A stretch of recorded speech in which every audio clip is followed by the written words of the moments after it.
ನೀಲ, ನಿನ್ನ ಸ್ನೇಹಿತರಿಗೆ ಮಾಧವಿ ಸತ್ಯನ್ನ ಸರಿಯಾದ ರೀತಿಯಲ್ಲಿ ಪರಿಚಯ ಮಾಡಿಸಿದ್ದಿದ್ರೆ ಈ ಘಟನೆ ನಡೀತಿರ್ಲಿಲ್ಲ. ಹೋಗ್ಲಿ ಬಿಡಿಯತ್ತೆ, ನಾನೇ ಇದನ್ನೆಲ್ಲ ಮನಸ್ಸು ಹಚ್ಕೊಂಡಿಲ್ಲ. ನೀವ್ಯಾಕೆ ಬೇಜಾರು ಮಾಡ್ಕೊಳ್ತೀರಾ? ನೀಲು, ಮನೆ ಅಂದಮೇಲೆ ಒಂದು ಮಾತು ಬರುತ್ತೆ ಹೋಗುತ್ತೆ, ಅದನ್ನೆಲ್ಲ ದೊಡ್ಡದು ಮಾಡಬಾರ್ದಮ್ಮ. ಹೇಳ್ಬಿಟ್ಲು, ಚಿವುಟವಳು ನೀನೆ, ತೂಗೋಳು ನೀನೆ. ಉರಿಯೋ ಬೆಂಕಿಗೆ ಉಪ್ಪು ಹಾಕಿದ್ದು ಅಲ್ದೆ ಮಾತಾಡೋದು ನೋಡು. ನೀಲ, ಮೈ ಮೇಲೆ ಪ್ರಜ್ಞೆ ಇಟ್ಕೊಂಡು ಮಾತಾಡು. ಮಾಧವಿ ಈ ಮನೆ ಹಿರಿ ಸೊಸೆ. ಹಾಗಾದ್ರೆ ನಾನು ಈ ಮನೆಗೇನು ಅಲ್ವಾ? ನೀನ್ ಈ ಮನೆ ಮುದ್ದಿನ ಸೊಸೆನಮ್ಮ. ಮುದ್ದಿನ ಸೊಸೆ ನಾನಲ್ಲ. ಯಾರು ಈ ಮುದುಕಿ ಮಾತಿನ ಪ್ರಕಾರ ಕುಣಿತಾರೋ ಅವರೇ ಈ ಮನೆಗೆ ಮುದ್ದಿನ ಸೊಸೆ. ನಾನು ಓದ್ದವಳು, ಶ್ರೀಮಂತರ ಮಗಳು. ನನಗೆ ಈ ಸಮಾಜದಲ್ಲಿ ಗೌರವ ಇದೆ ಅಂತ ನಾನು ಕಂಡ್ರೆ ನಿಮಗೆಲ್ಲ ಅಸೂಯೆ, ದ್ವೇಷ. ನಾವು ದ್ವೇಷಿಸ್ತಿರೋದು ನಿನ್ನನ್ನಲ್ಲಮ್ಮ, ಆಚಾರ ವಿಚಾರವಿಲ್ದಿರೋ ನಿನ್ನ ವಿಷಯದ ನಾಲ್ಗೆನ. ಇಷ್ಟೆಲ್ಲ ಮಾತಾಡ್ತೀಯಲ್ಲ, ಒಂದು ದಿನ ಮಾತ್ರ ಈ ಮನೆಯವರನ್ನ ನನ್ನವರು ಅನ್ನೋ ಅಭಿಮಾನದಿಂದ ನೋಡಿದ್ದೀಯಾ? ಮಕ್ಕಳನ್ನೆತ್ತು ಮುದ್ದಾಡಿದ್ದೀಯಾ? ಗೀತನ್ನ ಹತ್ರ ಕರೆದು ಕೂರ್ಸ್ಕೊಂಡಿದ್ದೀಯಾ? ನನ್ನ ಮೈದ್ನ ಅಂತ ಸತ್ಯನ್ ಜೊತೆ ಒಂದು ಒಳ್ಳೆ ನಾಲ್ಕು ಮಾತಾಡಿದ್ದೀಯಾ? ಹೋಗ್ಲಿ, ಯಾವತ್ತಾದ್ರೂ ಮಾಧವಿನ ನನ್ನ ಗೌರವದಿಂದ ಕಂಡಿದ್ದೀಯಾ? ಇನ್ನೊಬ್ಬರನ್ನ ಅಗೌರವದಿಂದ ಕಾಣೋ ಕೆಟ್ಟ ಜನರನ್ನ ನಾನು ಎಂದು ಗೌರವಿಸಲ್ಲ. ಮುಚ್ಚು ಬಾಯಿ. ಯಾಕೆ ಬಾಯಿ ಮುಚ್ಚಬೇಕು? ನೀವ್ ಅಂದ ಹಾಗೆಲ್ಲ ಅನ್ನಿಸ್ಕೊಂಡ್ ಬಿದ್ದಿರೋಕೆ ನನಗೇನ್ ಗ್ರಹಚಾರ? ನಾನು ಈ ಮನೆ ಸೊಸೆ. ಈ ಮನೆಯಲ್ಲಿ ಮಾಧವಿಗೆ ಎಷ್ಟು ಹಕ್ಕಿದೆಯೋ ನನಗೂ ಅಷ್ಟೇ ಹಕ್ಕಿದೆ. ಮಾಧವಿ ಅಂಗಾಲು ಉಂಗುಷ್ಟಕ್ಕೂ ಹತ್ತಲ್ಲ ಕಣೆ ನೀನು. ಅವಳು ಒಳ್ಳೆ ಗುಣ ನಿನ್ಗಿದ್ದಿದ್ರೆ ಇವತ್ತು ಈ ಮನೆ ರಣರಂಗವಾಗ್ತಿರ್ಲಿಲ್ಲ. ಆಹಾ, ಏನಂತ ಒಳ್ಳೆ ಗುಣ? ನಿಮ್ಮ ಮಾತಿಗೆ ತಾಳ ಹೊಡೆಯೋದು, ನಿಮ್ ಕೈಕಾಲು ಒತ್ತಿ ಡಿಲೀಟ್ ಮಾಡೋದು. ನಾಲ್ಗೆ ಬಿಗಿಡಿದು ಮಾತಾಡಿ. ಸಣ್ಣವ್ರ ಬಗ್ಗೆ ನಿಮ್ಗೆ ಅಭಿಮಾನ ಇಲ್ಲ, ದೊಡ್ಡವ್ರ ಬಗ್ಗೆ ಸ್ವಲ್ಪ ಗೌರವ ಇಲ್ಲಿ. ಸಣ್ಣವ್ರ ಬಗ್ಗೆ ಪ್ರೀತಿ ವಿಶ್ವಾಸ ಇದ್ರೆ ತಾನೆ ದೊಡ್ಡವ್ರ ಬಗ್ಗೆ ನನಗೂ ಗೌರವ ಇರೋದು. ಅತ್ತೆ ಅಂದ್ರೆ ತಾಯಿ ಸಮಾನ ಅಂತ ಕೇಳಿದ್ದೆ, ಆದ್ರೆ ನನ್ನ ಅನುಭವದಲ್ಲಿ ಅತ್ತೆ ಅಂದ್ರೆ ರಾಕ್ಷಸಿ. ಸಾಕ್ ತಿಳ್ಸು ನಿನ್ ತಲೆ ಹರಟೆ. ಇನ್ನು ನಿನ್ನ ಮಾತನ್ನು ಕೇಳುವಷ್ಟು ತಾಳ್ಮೆ ನನಗಿಲ್ಲ. ಈ ಮನೆಯಲ್ಲಿ ನೀನು ಯಾರಿಗೂ ಅವಮಾನ ಮಾಡಿಲ್ಲ, ನನಗೆ ಅವಮಾನ ಮಾಡಿದೆ. ನನ್ನ ಹೆಂಡತಿ, ಮಕ್ಕಳು, ತಮ್ಮ, ತಂಗಿ ಎಲ್ರನ್ನೂ ಅಯ್ಯೋ ಅನ್ನಿಸ್ತೆ. ನಾನು ನಿನಗೊಂದೂ ಮಾತಾಡ್ಲಿಲ್ಲ. ಆದ್ರೆ ಇವತ್ತು ನಮ್ ತಾಯಿಗೆ ಅವಮಾನ ಮಾಡೋಷ್ಟು ಮುಂದುವರೆದು ಬಿಟ್ಯಾ ನೀನು? ಇದನ್ನು ಮಾತ್ರ ಸಹಿಸಲ್ಲ. ಇಲ್ಲಮ್ಮ, ಒಳ್ಳೆ ಮಾತಿಂದ ಹೇಳ್ತಾ ಇದ್ದೀನಿ. ಮೊದಲು ನಮ್ ತಾಯಿ ಪಾದಕ್ಕೆ ಬಿದ್ದು ಕ್ಷಮೆ ಕೇಳು. ಕ್ಷಮೆನಾ? ನಾನು ಏನ್ ತಪ್ಪು ಮಾಡಿದ್ದೀನಿ ಅಂತ ಕ್ಷಮೆ ಕೇಳ್ಬೇಕು? ನೀನಿವತ್ತು ಲಂಗುಲಗಾಮಿಲ್ದೆ ಮಾತಾಡ್ತಾ ಇದೀಯಾ. ಈ ಮನೆಯಲ್ಲಿ ನಿನ್ನ ಹಾಗೆ ಯಾರು ಯಾವತ್ತೂ ಹೀಗೆ ನಡ್ಕೊಂಡಿರ್ಲಿಲ್ಲ. ಮೊದಲು ಕ್ಷಮೆ ಕೇಳು. No, never. ಮಾಡಿದ ತಪ್ಪನ್ನು ತಿಳ್ಕೊಂಡು ಪಶ್ಚಾತ್ತಾಪ ಪಡೋಣ ಮನುಷ್ಯ ಅಂತಾರೆ. ನೀನ್ ಮಾಡಿದ ತಪ್ಪಿಗೆ ನಮ್ ತಾಯಿ ಕಾಲಿಗೆ ಬಿದ್ದು ಕ್ಷಮೆ ಕೇಳಬೇಕು. ಇಲ್ದ್ರೆ ಮನೇಲಿ ಜಾಗ ಇಲ್ಲ. ಅಣ್ಣ ಮುಚ್ಚು ಬಾಯ್, ನೀನ್ ಮಧ್ಯ ಮಾತಾಡಬೇಡ. ಏ ತ್ಯಾಗು, ಅಮ್ಮನ ಪಾದಕ್ಕೆ ಬಿದ್ದು ಕ್ಷಮೆ ಕೇಳು ಅಂತ ನೀನ್ ಹೆಂಡತಿ ಬುದ್ಧಿ ಹೇಳೋ. ಹೇಳೋ. ಬುದ್ಧಿ ಹೇಳಿಸ್ಕೊಳ್ಳೋ ಅವಶ್ಯಕತೆ ಅವಳಿಗಿಲ್ಲ. ಕ್ಷಮೆ ಕೇಳೋ ಅಂತ ತಪ್ಪು ಅವಳು ಮಾಡಿಲ್ಲ. ಏನು ನೀನು ಅವಳು ಪರ ವಹಿಸ್ಕೊಂಡು ಮಾತಾಡ್ತೇನೋ? ನಾನು ಅವಳು ಕೈ ಹಿಡಿದು ಗಂಡ. ಈ ಮನೇಲಿ ಎಲ್ಲರೂ ಅವಳು ಕೈ ಬಿಟ್ರು ನಾನ್ ಬಿಡಕ್ ಸಾಧ್ಯ ಇಲ್ಲ. ತ್ಯಾಗು, ನೀನ್ ಇಷ್ಟು ಬೇಗ ಬದಲಾಗ್ತೀಯ ಅಂತ ನಾನು ತಿಳ್ಕೊಂಡಿರ್ಲಿಲ್ಲ. ಮುತ್ತು ಕೊಡೋಳು ಸಿಕ್ಕುದ್ಲು ಅಂತ ತುತ್ತು ಕೊಟ್ಟೋಳು ಮರಿತೀಯನೋ? ಒಳ್ಳೆ ಮಾತನ್ನ ನೀವಿಬ್ರು ಅಮ್ಮನ ಪಾದಕ್ಕೆ ಬಿದ್ದು ಕ್ಷಮೆ ಕೇಳಬೇಕು. ಅದು ಖಂಡಿತ ಸಾಧ್ಯ ಇಲ್ಲ. ಏನಂದೆ? ಯಾರು ನಮ್ ತಾಯಿಗೆ ಅವಮಾನ ಮಾಡ್ತಾರೋ ಅಂಥವ್ರಿಗೆ ಮನೇಲಿ ಜಾಗ ಇಲ್ಲ. ಹೊರಟೋಗಿ ಇಲ್ಲಿಂದ, ಹೋಗಿ ಇಲ್ಲಿಂದ.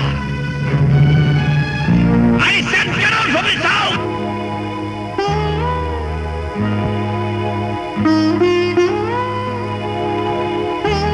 ಧರ್ಮ, ಅಮ್ಮ, ನಾನ್ ತಂದೆ ಕೊಟ್ಟು ಮಾತಂತೆ ನಡ್ಕೊಳ್ಳಿಲ್ಲಮ್ಮ. ದಯವಿಟ್ಟು ನನಗೆ ಕ್ಷಮಿಸ್ಬಿಡು. ಕ್ಷಮಿಸುವಂತ ತಪ್ಪು ನೀನೇನ್ ಮಾಡಿದ್ದೀಯಪ್ಪ? ಆ ಯೋಗ್ಯನಿಗೋಸ್ಕರ ಹೊಟ್ಟೆ ಬಟ್ಟೆ ಕಟ್ಟಿ ನೀನು ಕಷ್ಟಪಟ್ಟಿದ್ದು ಹೊಳೆಯಲ್ಲಿ ಹುಣಸೆ ಹಣ್ಣು ತೊಳೆದಾಗಾಯ್ತು. ಈ ಕಾಲದಲ್ಲಿ ಒಡ ಹುಟ್ಟಿದ ಅಣ್ಣನೂ ಇಷ್ಟು ಮಾಡೋಲ್ಲಪ್ಪ. ಅಮ್ಮ, ಬಾ ಬಾಪ್ಪ ಬಾ.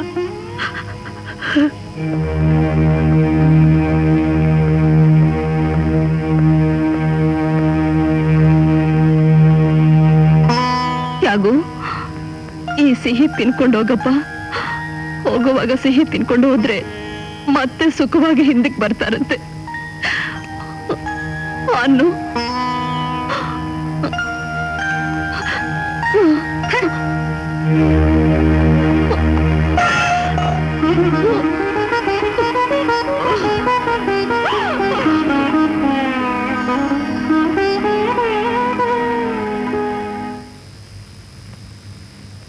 ಎಕ್ಸ್ಕ್ಯೂಸ್ ಮಿ ಸರ್, ತಾವು ಹೇಳಿ ಕಳಿಸೋರಂತಲ್ಲ ಸರ್? ಹೌದು ಮಿಸ್ಟರ್ ಧರ್ಮರಾಜ್, ಕೂತ್ಕೊಳ್ಳಿ. Thank you sir. Please take this.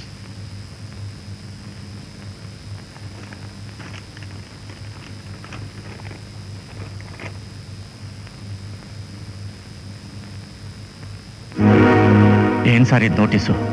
ನನ್ನ ಯಾಕೆ ಸರ್ ಕೆಲಸನ ತೆಗಿತಾ ಇದ್ದೀರಾ? ನಾನು ಏನ್ ಸರ್ ತಪ್ಪು ಮಾಡಿದೆ? ಸಾರಿ ಮಿಸ್ಟರ್ ಧರ್ಮರಾಜ್, ಮ್ಯಾನೇಜ್ಮೆಂಟ್ ಈ ತೀರ್ಮಾನ ತಗೊಂಡಿದೆ. ಸರ್, ನಾನು ಈ ಕಂಪ್ನಿಯಲ್ಲಿ 22 ವರ್ಷದಿಂದ ದುಡ್ದಿದ್ದೀನಿ ಸರ್. ಅಫ್ಕೋರ್ಸ್, ಆದರೆ ಕಂಪ್ನಿ ಪರಿಸ್ಥಿತಿ ಚೆನ್ನಾಗಿಲ್ಲ, ಲಾಸ್ನಲ್ಲಿ ನಡೀತಿದೆ. ನಿಮ್ಮೊಬ್ಬರನ್ನೇ ಅಲ್ಲ, ಈಗಾಗಲೇ ಇನ್ನಿಬ್ಬರನ್ನ ಕೆಲಸ ತೆಗೆದಾಗಿದೆ. I feel very sorry. Sir, please ಗೋ.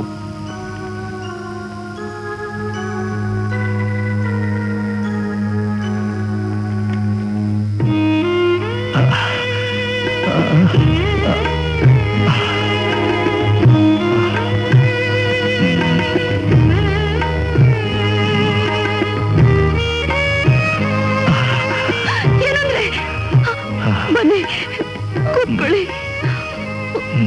ನನಗೆ ಏನಂದ್ರೆ ಏನಾಯ್ತು? ಧರ್ಮ ಧರ್ಮ, ಯಾಕಪ್ಪ ಏನಾಯ್ತು? ಅಂಥದ್ದೇನು ಇಲ್ಲಮ್ಮ. ಯಾಕೋ ಬೆಳಿಗ್ಗೆಯಿಂದ ತಲೆ ಸಿಡಿತಾ ಇದೆ. ಹಗಲು ರಾತ್ರಿ ಯೋಚನೆ ಮಾಡ್ತಾ ಇದ್ರೆ ತಲೆ ಸಿಡಿದೆ ಏನಾಗುತ್ತೆ ಹೇಳು? ಆರೋಗ್ಯ ಸರಿಯಾಗಿ ನೋಡ್ಕೊಳ್ಳು ಅಂತ ಎಷ್ಟು ಸಲ ಹೇಳಿದ್ದೀನಿ, ಕೇಳ್ತೀಯಾ? ಧರ್ಮಣ್ಣ, ಧರ್ಮಣ್ಣ, ನಿನ್ಗೊಂದು ಹೊಸ ಸುದ್ದಿ ಗೊತ್ತೈತನ? ಹೊಸ ಸುದ್ದಿನ? ಏನದು ಪುಟ್ಟಪ್ಪ? ಅಣ್ಣ, ನಮ್ ತಮ್ಮ ತ್ಯಾಗುಗೆ ದೊಡ್ಡ ಸಾಹೇಬಾಗಿ ಭರ್ತಿ ಆಗೈತಂತೆ. ಅವನಿಗೆ ದೊಡ್ಡ ಬಂಗ್ಲೆ, ಕಾರು, ಫ್ಯಾನು, ಫೋನು ಕೊಟ್ಟಾರಂತೆ. ನಿನ್ ಯಾರು ಹೇಳಿದ್ರು ಪುಟ್ಟಪ್ಪ? ಯವ್ವ, ತ್ಯಾಗು ಕಾರ್ ಡ್ರೈವರು ನಮ್ ಗ್ಯಾರೇಜಿಗೆ ಬರ್ತಾನೆ. ಅವ ಈ ಸುದ್ದಿ ಹೇಳಿದ್ದು. ಅಮ್ಮ, ಈಗ ನನಗೆ ಎಷ್ಟು ಸಂತೋಷ ಆಗ್ತಿದೆ ಗೊತ್ತಾ? ನನಗೆ ಪ್ರಮೋಷನ್ ಸಿಕ್ಕಿದಷ್ಟು ಆನಂದ ಆಗ್ತಿದೆ. ಈ ಚಿಕ್ಕ ವಯಸ್ಸು ನಮ್ಮ ತ್ಯಾಗುಗೆ ಎಂಥ ಜವಾಬ್ದಾರಿ, ಎಂಥ ದೊಡ್ಡ ಪದವಿ. ದೇವ್ರಿ, ಎಲ್ಲ ನಿಂದ ಏನಪ್ಪ. ಖರೆ ಹೇಳಿದೆ ನೋಡೋಣ. ಈ ಖುಷಿನಾಗೆ ನಮ್ ತ್ಯಾಗು ಮಸ್ತ್ ಪಾರ್ಟಿ ಕೊಡಕತ್ತಾನಂತೆ. ಅದಕ್ಕೆ ದೊಡ್ಡ ದೊಡ್ಡ ಸಾಹೇಬ್ರೆಲ್ಲ ಬರ್ತಾರಂತೆ ಅಣ್ಣ. ನಡಿ ಪುಟ್ಟಪ್ಪ, ನಾವು ಅಲ್ಲಿಗೆ ಹೋಗಿ ಅವನಿಗೆ ಶುಭಾಶಯ ಹೇಳಿ ಬರೋಣ. ಧರ್ಮ, ಕರೀತೀನಿ, ನೀನ್ ಯಾಕಪ್ಪ ಅಲ್ಲಿಗೆ ಹೋಗ್ತೀಯ? ಅಮ್ಮ, ನನ್ನ ಮನೆಗೆ ನಾನು ಹೋಗೋಕ್ಕೆ ಅವನ್ಯಾಕಮ್ಮ ಕರಿಬೇಕು? ಅವನು ಪ್ರಮೋಷನ್ ಸಿಕ್ಕಿದೆ, ಗಡಿಬಿಡಿಯಲ್ಲಿದ್ದಾನೆ. ಮೇಲಾಗಿ ಎಲ್ಲರೂ ಕರೆಯೋಕೆ ಅವನು ಪುರ್ಸೊತ್ತಾದ್ರೂ ಎಲ್ಲಿದೆಯಮ್ಮ? ಅವನು ಯಾರನ್ನು ಕರೀದೇ ಇದ್ರು ನಿನ್ನನ್ನು ಮಾತ್ರ ಖಂಡಿತ ಕರೀಲೇಬೇಕಾಗಿತ್ತು. ಇವತ್ತು ಅವನು ಏನೇ ಆಗಿದ್ರು ಅದು ನೀನ್ ನೀಡಿದ ಭಿಕ್ಷೆ. ನೀನ್ ಅಲ್ಲಿಗೆ ಹೋಗೋದು ಸರಿಯಲ್ಲಪ್ಪ. ಅವ್ವ ಹೇಳೋದು ಖರೆ ಧರ್ಮಣ್ಣ. ಕರೀದೆ ದೇವ್ರ ಮನೆ ಬಾಗಿಲಿಗೂ ಹೋಗ್ಬಾರ್ದಂತೆ. ಏನ್ ಮಾತು ಅಂತ ಮಾತಾಡ್ತಾ ಇದೆಯಾ ಪುಟ್ಟಪ್ಪ? ಇಂಥ ಸಮಾರಂಭ ನಡೆಯುವಾಗ ನನ್ನ ತಮ್ಮನ್ ನೋಡಿದ್ರೆ ನನ್ನ ಜೀವ ನಿಲ್ಲಲ್ಲ. ನಾನಿವಾಗ ನನ್ನ ತಮ್ಮನ್ ನೋಡ್ಲೇಬೇಕು. ಧರ್ಮಣ್ಣ, ಪುಟ್ಟಪ್ಪ, ಧರ್ಮಂಗೆ ಮೈಯಲ್ಲಿ ಸರಿ ಇಲ್ಲ, ನೀನು ಜೊತೆಗೆ ಹೋಗ್ಬಪ್ಪ. ಆಯ್ತವ.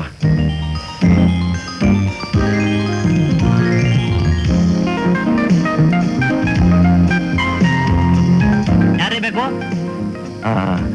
ನಾನ್ ನಿಮ್ ಸಾಹೇಬ್ರು ನೋಡ್ಬೇಕಪ್ಪ. ಈಗ ಸಾಹೇಬರ್ ನೋಡಕ್ಕಾಗಲ್ಲ, ನೀವು ಹೋಗ್ಬೋದು. ಒಂದೇ ಒಂದ್ ನಿಮಿಷ, ನಿಮ್ ಸಾಹೇಬ್ರು ನೋಡ್ಲೇಬೇಕಪ್ಪ. ಒಂದ್ಸರಿ ಹೇಳಿದ್ರೆ ಗೊತ್ತಾಗಲ್ಲ ನಿಮ್ಗೆ. ರಂಗ, ಏನಾದ್ರು ಗಲಾಟೆ? ನೋಡಿ ಸರ್, ಈ ವಯ್ಯ ಸಾಹೇಬರ್ ನೋಡ್ಬೇಕಂತೆ. ಯಾಕ್ರಿ ಬಂದ್ ಕಾಡ್ತೀರಾ? ಸಾಹೇಬ್ರು ಬಿಜಿ ಆಗಿದ್ದಾರೆ, ಹೋಗಿ. ತಾವ್ಯಾರು ಅಂತ ಗೊತ್ತಾಗ್ಲಿಲ್ಲ. ನಾನು ಸಾಹೇಬ್ರ ಪಿಎ. ದಯವಿಟ್ಟು ನಿಮ್ ಸಾಹೇಬ್ರಿಗೆ ಹೇಳಿ ಧರ್ಮಣ್ಣ ಬಂದಿದ್ದಾನೆ ಅಂತ. ಮನೆಯಲ್ಲಿ ಪಾರ್ಟಿ ನಡೀತಾ ಇದೆ, ಸಾಹೇಬ್ರಿಗೆ ಯಾರು ನೋಡಲ್ಲ, ನೀವು ಹೋಗಿ. ದಯವಿಟ್ಟು ಸ್ವಲ್ಪ ಪ್ರಯತ್ನ ಪಡಿ, ನಿಮ್ ಉಪಕಾರ ನಾನು ಯಾವತ್ತೂ ಮರೆಯಲ್ಲ. ಸರಿ, ಕೂತೀವಿ, ಬಂದೆ.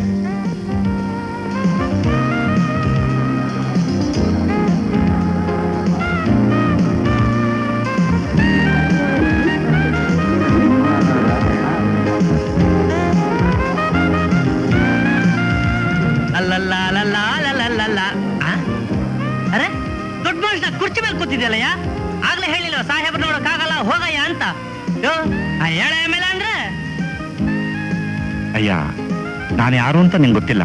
ನಿಮ್ ಸಾಹೇಬ್ರು ನಾನು ಚೆನ್ನಾಗಿ ಗೊತ್ತು. ಅಯ್ಯೋ, ಬಂದವರೆಲ್ಲ ಹೀಗೆ ಹೇಳ್ತಾರೆ. ನೀನೀಗ ಮರ್ಯಾದೆ ಹೊರಗಡೆ ಹೋಗ್ತಿಲ್ಲ, ಕುತ್ಕೊಳ್ಳ ದಬ್ಲು. ನೀನು ದೇವಾಸಿ ನನ್ ಮಗನೇ. ಒಂದ್ ಕುತ್ತ ಅಂದ್ರೆ ನಿನ್ನ ಮಾರಿ ಅನ್ನೋದು ಚಕ್ರಿಗಾಲಕ್ಕೆ ಸಿಕ್ಕ ಸೀಮೆ ಡಬ್ಬ ಆಗಿರ್ಬೇಕು. ಪುಟ್ಟಪ್ಪ, ಬಿಡು. ನೀನ್ಯಾಕೆ ಇಲ್ಲಿಗೆ ಬಂದೆ? ಧರ್ಮಣ್ಣ, ಇಂಥದ್ದೇನಾದ್ರು ಪ್ರಸಂಗ ನಡೀತೈತೆ ಅಂತ ನಾನು ತಿಳ್ಕೊಂಡೆ ಇಲ್ಲಿಗೆ ಬಂದೆ. ಏಯ್, ನಿಮ್ ಸಾಹೇಬ್ನಿಗೆ ಹೋಗಿ ಹೇಳು ಅವ್ರ ಅಣ್ಣ ಬಂದಿದ್ದಾರೆ ಅಂತ. ನಡಿ. ಮೇಡಮ್, ಏನು? ಯಾರೋ ಸಾಹೇಬ್ರ ಅಣ್ಣವ್ರಂತೆ, ಸಾಹೇಬ್ರು ನೋಡ್ಬೇಕಂತೆ, ಹೊರಗಡೆ ಬಂದು ನಿಂತಿದ್ದಾರೆ. ಇವರ ಅವ್ರನ್ನ ನಾಳೆ ಬರಕ್ ಹೇಳು.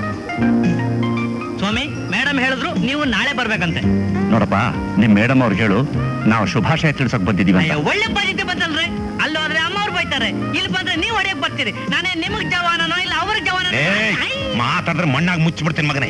ಹೇಳ್ದಷ್ಟು ಹೇಳಿ ಹೋಗಲೇ. ಮೇಡಮ್, ಅವ್ರು ನಿಮ್ಗೆ ಶುಭಾಶಯ ಹೇಳಕ್ ಬಂದಿದಾರಂತೆ. ಅವ್ರ ಶುಭಾಶಯ ತಲುಪಿದೆ ಅಂತ ಅವ್ರಿಗೆ ಹೇಳಿ ಹೋಗು. ಆಗ್ಲಿ ಮೇಡಮ್. ಸ್ವಾಮಿ, ಮೇಡಮ್ ಅವ್ರು ಹೇಳಿದ್ರು ನಿಮ್ ಶುಭಾಶಯ ತಲುಪಿದೆ ಅಂತೆ, ನೀವಿನ್ನೂ ಹೋಗ್ಬೋದಂತೆ.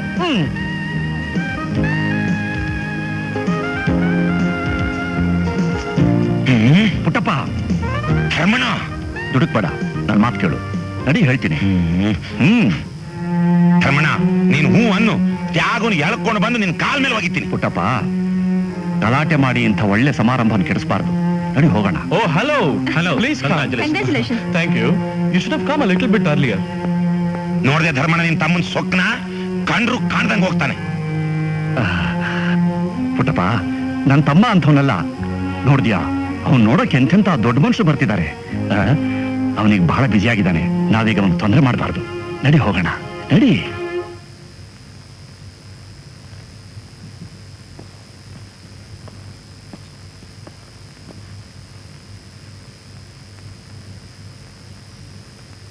ಧರ್ಮ, ಯಾಗೂ ನೋಡ್ ಬಂದ್ಯಾ?